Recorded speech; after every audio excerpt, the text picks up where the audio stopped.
Good morning, everyone. I want to thank everyone that has made the decision to come and worship and meditate on Scripture with us this morning. It's good to see you all here, and we'll be anxious to have those that are traveling back among our number. In our Sunday morning Bible class, which hopefully everyone's getting stuff from, I've really enjoyed teaching it. We've been going over in Hebrews. We're kind of in the back half of that book now, and we saw last week in that famous chapter of Hebrews 11 the examples of faith that have been laid down before us. And we noticed a trend, at least in a few verses, 21 and 22 in particular, that the season of life that it focused on in some of those examples happened to be their very last one. And the two examples we got were Jacob and Joseph. And between that reference and some study on the similar topic earlier this week, it kind of became apparent to me that that's an interesting trend of a lot of noteworthy Old Testament figures, is that they do not pass in silence. In their last words or in their last moments, they have quite a bit to say, or a little bit that's really, really important. Some say short things like blessings and last wishes. Some give long orations, as we'll see next week. But it's meaningful to me for two reasons. One is that in the last moments of one's life, that's usually a time to reserve energy. If you've ever visited someone who's kind of in that season, be it in a home or in a hospital, you know that conversation's usually pretty limited, and often the reason is they're tired. You don't want to wear them out. You want them to conserve energy. So I don't know about you, giving a speech at the end of your life seems like an odd thing to do. Maybe there was something different in the water back then. There was definitely something different about their food. That's a rant all in itself. But then the second thing is that just in general, a person's last words carry profound weight. Perhaps maybe the two clusters of speech that we focus on or we emphasize the most are someone's first words and their last. And that's a point of reflection on your entire life, especially at the end. You have no more time left to give a message. You enter a scenario where you quite literally have one shot remaining. There's something that needs saying, that's the time to say it. And given both of these points, it's meaningful that so many Old Testament figures, considering both of those things, chose to spend their last breaths giving information of meaning. Be that to people in their family or just in general to the nation at large. Some of them are long speeches, some are just short, some are about past reflection, some are about the future, as we read this morning. And while it may seem like just an exercise in Old Testament history, what you'll notice when you look at these last words is that the very nature of them saying them and the content of what they said are both extremely meaningful. Because one, they're relevant to the scriptural story, which all points to Jesus. And secondly, they can give us a lot of examples of how to walk as people of faith. People who were in the world, but whose guiding mission and their mindfulness was still very much on the will of God. We read out of Genesis chapter 49 this morning, and I'll ask that we all turn there. Genesis chapter 49, second to last chapter of the very first book in the Old Testament. And we read that speech of Jacob to lay a little groundwork and give us a little bit of lead into what we're going to talk about this morning. I don't know if you saw that passage 1 through 28 was the last words, some of the last words of Jacob. Israel has 12 tribes because Jacob, or Israel, had 12 sons. And he apportions those 12 tribes in that speech, and he prophesies over them. Some are going to have calamity, and some are going to have prosperous futures. What I hope you notice, though, is that the two longest and most glowing recommendations or commendations from Jacob were to Judah and to Joseph.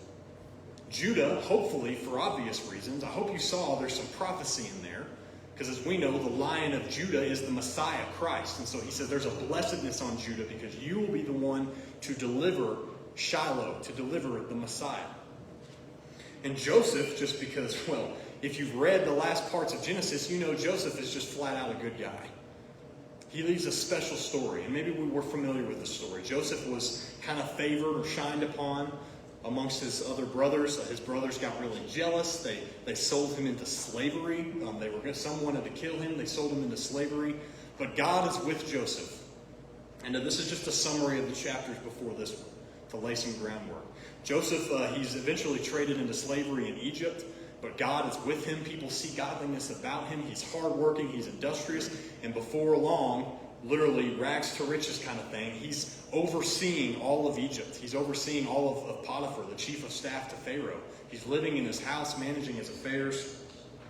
Potiphar's wife tries to seduce him. Joseph protests. False witness gets him thrown in prison, where once again Joseph does Joseph things. Before long, he's the prison warden. He's granted divine knowledge to interpret dreams of prisoners and pharaohs. He ascends to the highest position in Egypt. Famine strikes the land, and he uses that craftily to get his family all reunited together in Egypt. It's a really neat story that we read it in Bible classes, but it's rich with meaning because it starts in bitter division, but it ends in graceful reunion.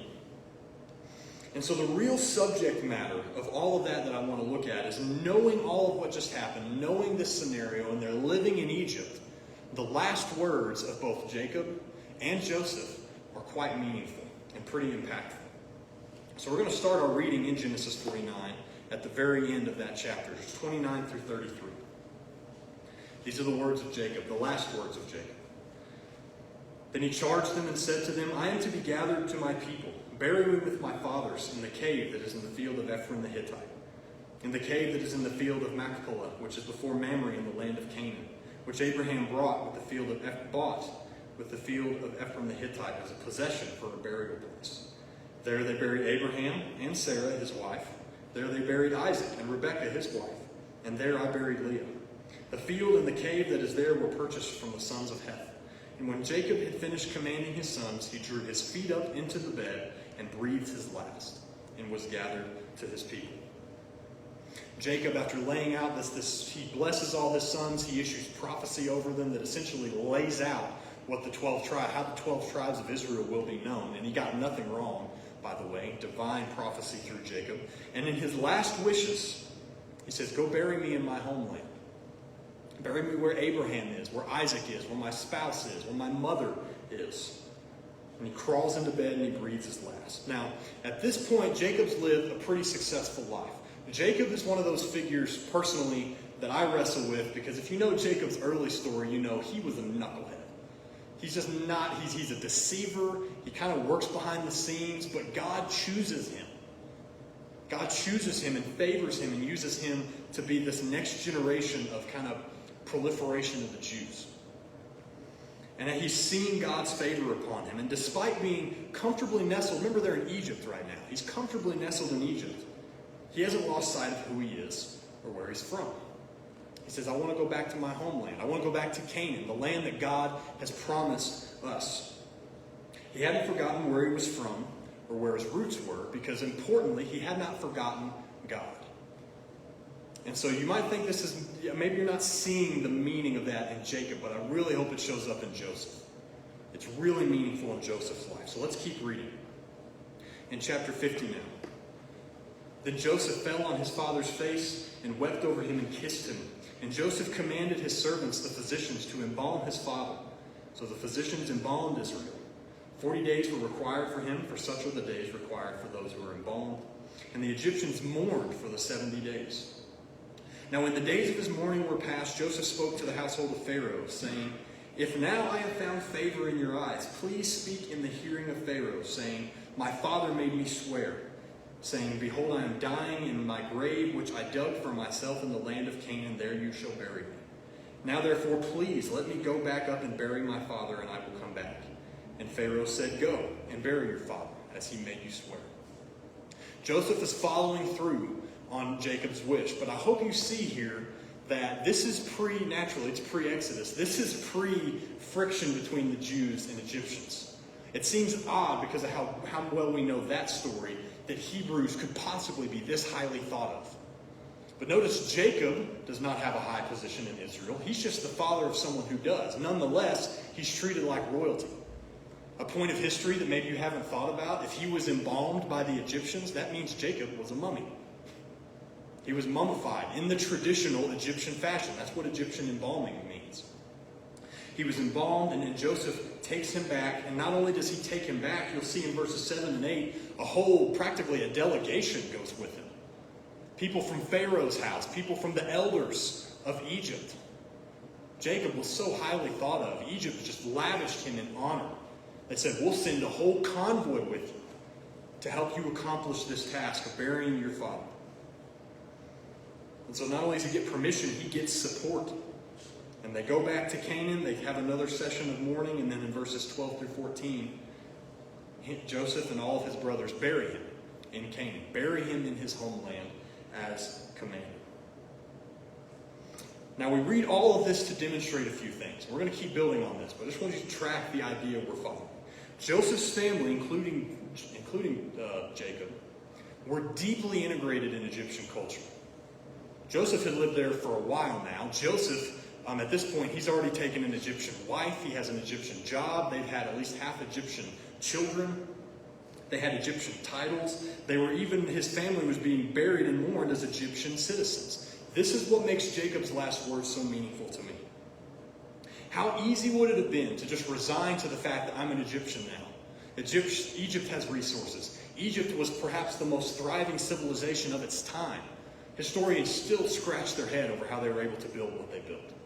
It was the pinnacle of technology, the pinnacle of comfort and luxury. And despite being there and Jacob leaving a land that was in famine and coming to this place, he hasn't forgotten what he's actually supposed to be doing.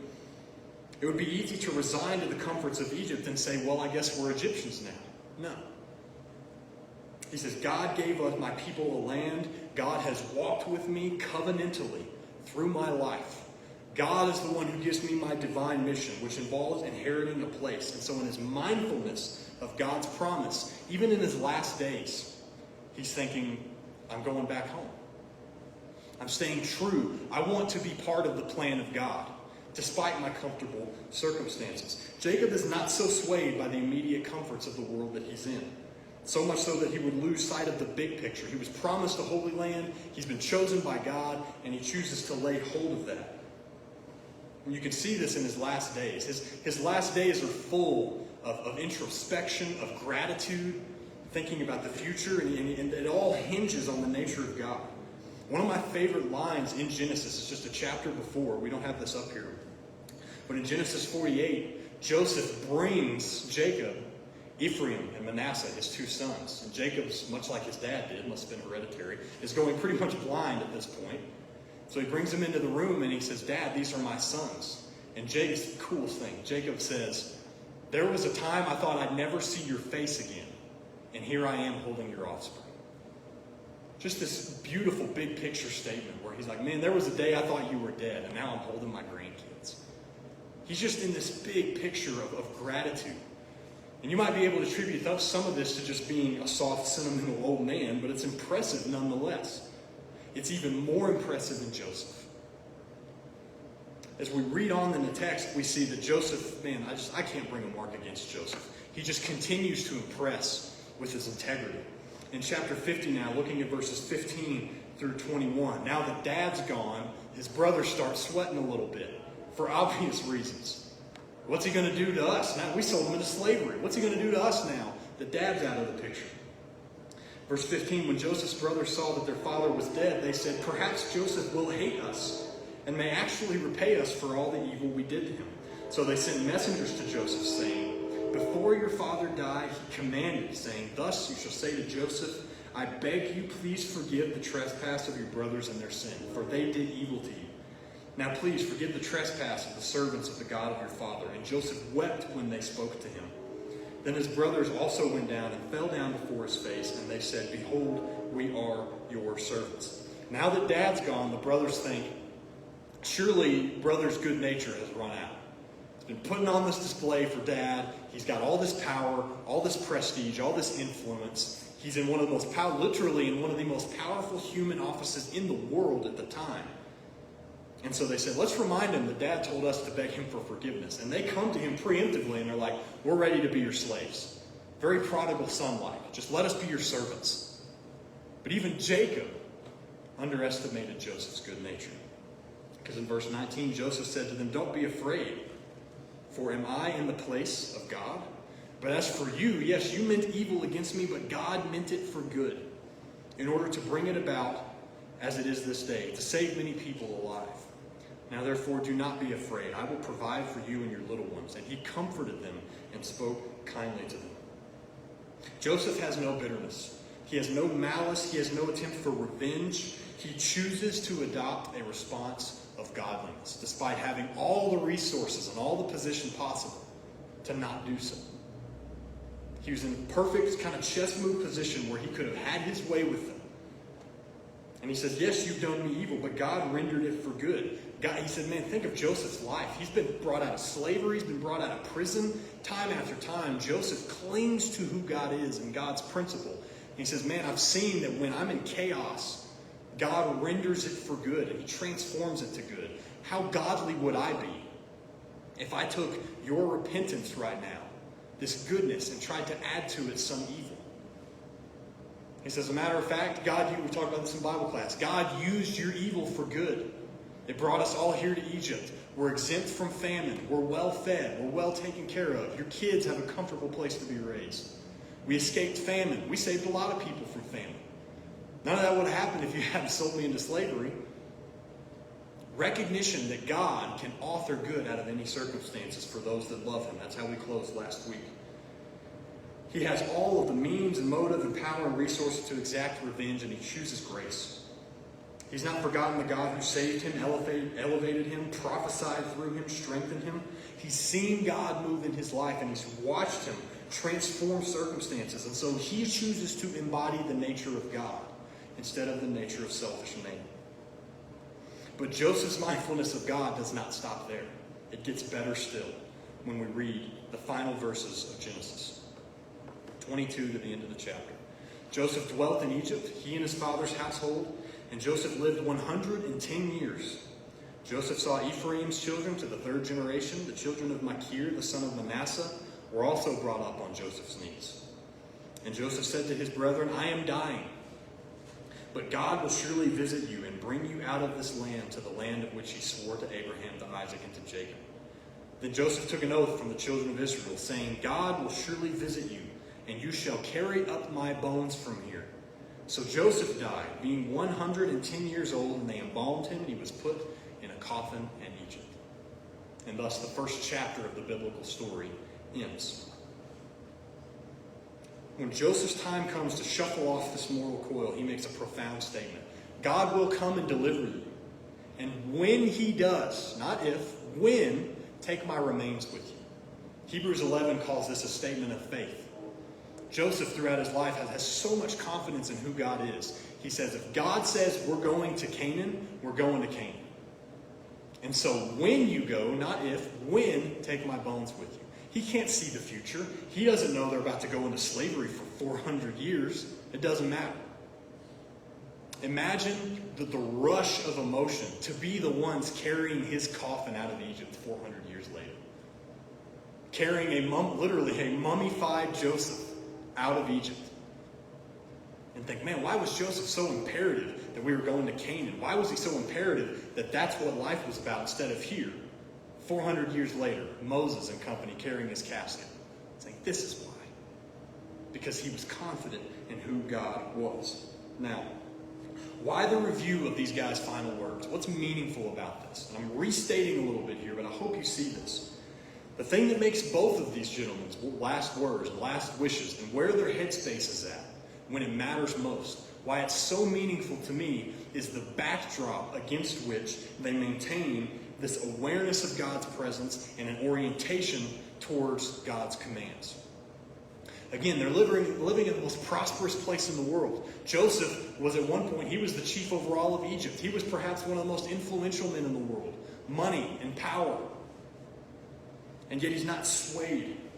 And that's amazing to me, because I firmly believe that for many people, maybe not most, but for many, there is this is a little nihilistic, I apologize, but there is a complex of selfishness and decay that's somewhere deep within us that will never awake because we just don't have the power and money. You've heard that money and power and fame change people. Sometimes I'm a little pessimistic when I see people that have high status and high power, and they're influential and they're in positions of authority, and I just think to myself, I bet you've walked over some people, haven't you? There's few exceptions to that rule. Joseph is one of them. Joseph, here he is, highest official in Egypt. He's been handed wealth and power. He had women chasing after him. And yet not only does he not exact revenge, he doesn't indulge in lust, he doesn't exalt himself, he doesn't even assimilate into the mold of Egypt. At the end of his life, he's still thinking about Canaan. He's still thinking about what the high God has aligned for him to do. It is incredible to me that these guys were so saturated in the solution of vice and worldliness, and yet their inner constitution of godliness was not eroded. And they come out of the vat still bearing the shape of a servant of the God of Abraham and Isaac and Jacob. They don't lose sight of him. They don't forget him. They don't bury him back in the memory bank where he sits in a dusty corner while the rest of their lives are dedicated to wealth and vice and distraction and the things in the moment. They maintain what life is actually about to the very end. Even though Egypt not only made them wealthy, it treated them well. Jacob got a full Egyptian funeral procession and a month and a half of mourning. You know how hard it is not to be dissuaded from doing the directives of God when there's people that aren't doing God's will that are nice to you? You know how hard that is? You think, surely we can't just neglect Egypt. They've been so kind to us. It's so easy to get sucked into a crowd that say, yeah, they're kind of neutral. Yeah, they're not real driven. Yeah, they're not disciples. But man, they've been so good to me. Man, we're so close. You'll become the mean of the people you spend your time around and the influences you spend your time around. It's so easy to assimilate into that and neglect the directives of God to conform to what you're surrounded by. Jacob and Joseph don't do it. It's so easy, not only when people are nice, but when they lavish you with wealth and power. It's so easy to think that that's the directive of your life. And you take the shape of your surroundings. You take the shape of the world. But Jacob and Joseph, they don't let the vices of Egypt squeeze them into their mold. They maintain the shape of servants of God, imagers of God. It's remarkable to me they're able to do that. And we struggle with this.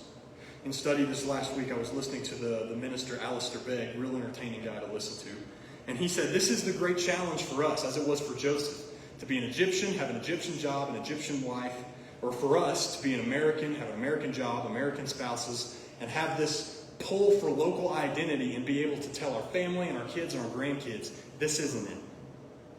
This isn't what it's all about.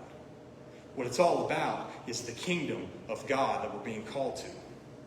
But he said, you can't say this. You can't say this is not it. Because everything that we do with our time, our talents, and our money tell our kids, this is it. This is all there is. This is why I must work 75 hours a week and never come home. This is why I must chase after all these pleasing experiences and neglect important things. This is why I must self-serve my own interests and neglect time to foster you in the way of Jesus and be involved in the growth of his worldwide church. You can't earnestly say with your life and your testimony, God's kingdom is it, if what you do with your resources say that's not it. Jacob and Joseph knew what was it. Despite the fact that we tend to be conformists and we might say, well, yeah, I know God's a big deal, but, and rather than submit our approach to resources in the world to God, we defend them first. Joseph chooses to remain an outlier. Why? Because he knew that God was greater, because he knew that obedience to him was more important than acceptance of the world, and God's promised ends are more sure and fulfilling than anything the world provides. Joseph was ahead of the curve. If you've heard me preach ever, you know that I love the words of Solomon when he says, wealth and fame are a trap. Joseph knew this, because if you read the first chapter of the next book, Exodus, you get 5 verses in, and it says, then there arose a king who did not know Joseph. Despite all this accomplishment, the world forgot Joseph. But he knew that God wouldn't. And so that's who he chooses to follow. Joseph knew the foolishness of committing your identity and energy to a world that will forget you rather than commit to a God who remembers you. Jacob and Joseph's last words show us a profound example that, again, there was no amount of time that they were just soaked in this vat of a worldly solution that dissolved their shape as people of God. They maintained hope. They neglected worldly temptations for godly behavior, thus setting precedents throughout their lives of how God intervenes and rewards those who honor him and seek to image him. And thus, all the way to the end of their days, they maintained this isn't it. There's something greater, and it comes from God. And so, man, that's what my compass is always pointed towards. They are the embodiment of these two fabulous verses from the New Testament, both from Paul. Colossians 3, if you were raised with Christ, seek those things which are above, where Christ is at the right hand of God. Set your mind on things above, not on things of the earth. And then Romans 12, do not be conformed to this world, but be transformed by the renewing of your mind, so that you may prove what is that good and acceptable and perfect will of God. In the last words of these gentlemen, they show us this awesome example that we should be fully convinced, no matter what our surrounding environment is, that God's ways are superior. And by exchanging the world's pleasure for God's, we can personally and intimately know who God is, and that it is worth making that trade 1,000 times over. Because why would we take the shape of a world that will forget us when we can be molded into the image of a God who does not? I hope that these examples of those who have come before us, those who, as we said, are in our cloud of witnesses that have run the race of faith before us, encourage us and remind us that even though they did not see it in their time, out of faith and trust in who God was, they committed their lives to being his imagers, despite being surrounded by sphinxes and pyramids and all these things of worldliness. And that if they can do that, man, what a bar that is set for us to do. But that's what we're called to do. To be in the world, but not of the world. Not to be conformed to the world, but allow ourselves to be transformed to the image of the one who calls us to image him. If you are not his this morning, and you do not know this God who gives you this call, who gives you this promise and this peace, and puts us on a mission for his glory, I ask that you would come so that we could introduce you to him. Or if we can help you out in any other way, please come forward and let us know as we stand and sing our song of invitation. Who at the door is standing, patiently drawing near, entrance within demanding, whose is the voice I hear? Sweetly the tones are falling, open the door for me, if thou wilt heed my calling, I will abide with thee. All through the dark hours dreary, knocking again is he. Jesus, art thou not weary, waiting so long for me? Sweetly the tones are falling, open the door for me, if thou wilt heed my calling, I will abide with thee.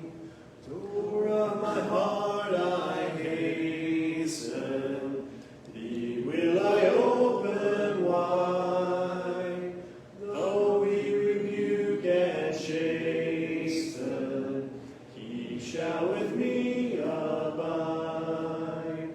Sweetly the tones are falling, open the door for me, if thou wilt heed my calling, I will abide with thee. Thank you, Caleb, for the lesson this morning. Thank everybody for being here. Glad you're here. Hope you come back this evening at 6 if you can, and Wednesday night at 6. Any other announcements that have not been made that need to be made before? If not, before we close with prayer, we'll sing number 743. Sing the first and last verse, number 743.